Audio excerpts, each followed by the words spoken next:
নমস্কার, সুপ্রভাত। শ্রী শ্রী হরপার্বতী মা রক্ষাকালী মন্দিরের সকল সদস্যকে জানাই স্বাগত। অনেক দিন পর ভিডিও নিয়ে আসলাম।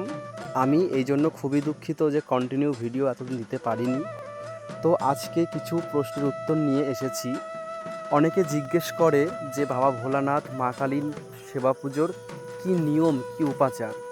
সত্যি বলতে নিয়ম উপাচারে ঢুকতে গেলে নিয়মের শেষ নেই। এক একজন এক এক নিয়মে মায়ের সেবা পুজো করে। তবে আমি আমার কথা বলছি, আমি কোনো নিয়মের মধ্যে পুজো করি না। মা আর সন্তানের মধ্যে যে সম্পর্ক, সেই সম্পর্কের মাধ্যমেই আমি চেষ্টা করি মায়ের আরাধনা করতে। আমি তার সন্তান, সে আমার মা, ব্যাস এইটুকুই। মাকে মা বলে ডাকলেই মা বেশি খুশি হয়, মা তাড়াতাড়ি সাড়া দেয় আমার মনে হয়। তো সকল নিয়ম উপাচারকেই আমি সম্মান জানাই, কিন্তু আমি সন্তান আর মায়ের মধ্যে যে সম্পর্ক, এই সম্পর্কেই মায়ের সেবা পুজো করি।